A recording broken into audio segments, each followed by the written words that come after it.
Les disciples firent ce que Jésus leur avait ordonné. Il allait préparer la Pâque. Le soir étant venu, il s'est mis à table. Amen. Amen. Il s'est mis à table avec les 12. Ça veut dire, la Pâque, ça se mange à table. C'est la table. Amen. Amen. C'est le repas. C'est le repas du soir. Amen. Amen. Pendant qu'il mangeait,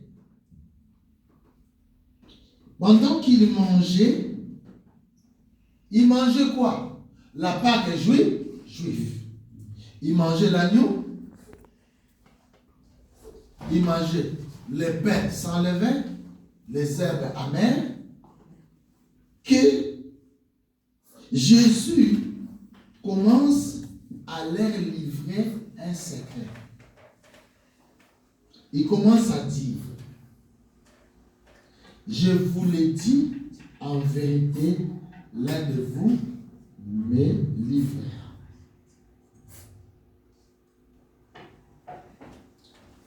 Pourquoi on devait le livrer? Parce que c'était un agneau donc on a mené à la boucherie, selon la prophétie d'Ésaïe 53. Il annonce la traîtrise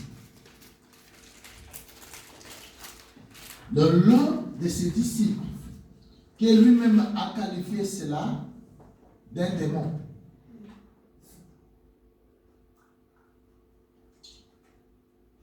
Et la deuxième chose,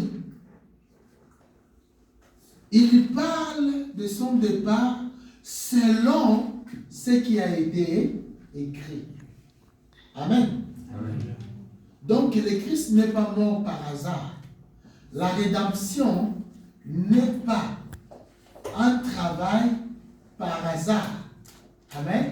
Amen. La rédemption, c'est un travail minutieusement préparé. Il dit le Fils de l'homme s'en va comme il était écrit.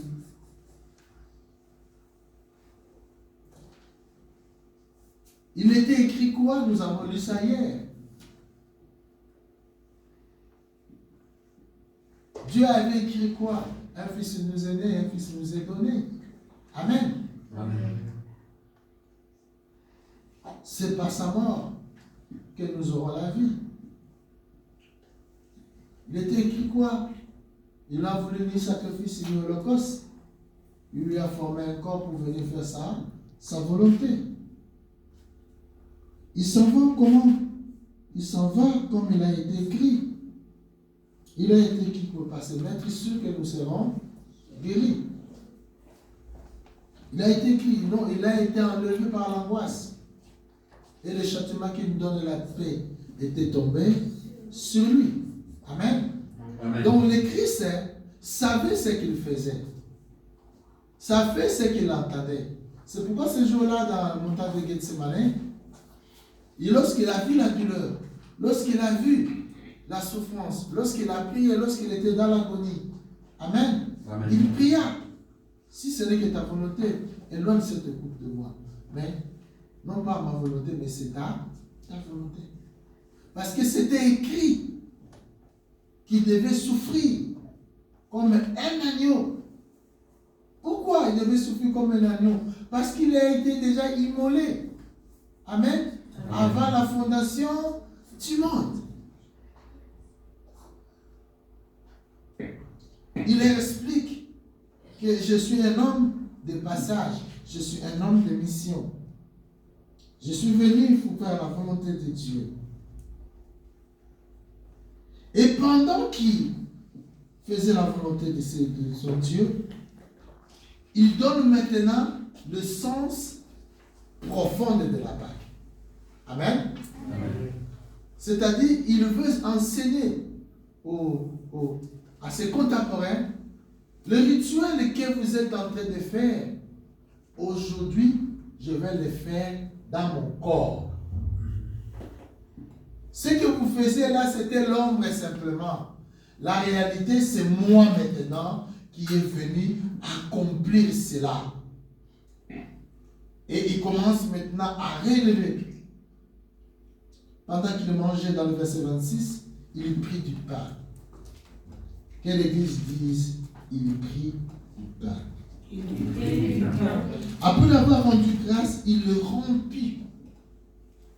Il donna aux disciples en disant, prenez, mangez, ceci est mon corps.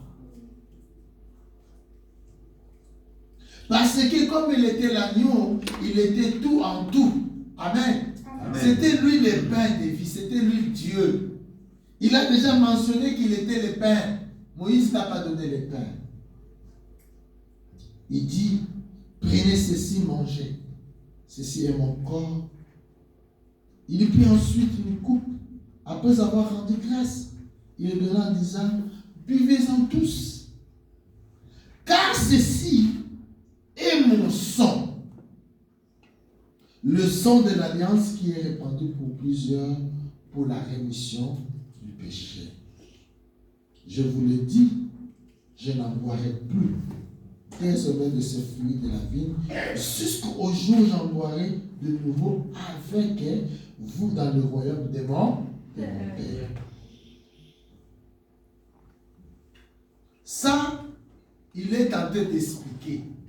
Amen. Amen. Maintenant, il doit l'accomplir. Si vous descendez dans le verset 27, après avoir chanté des cantiques,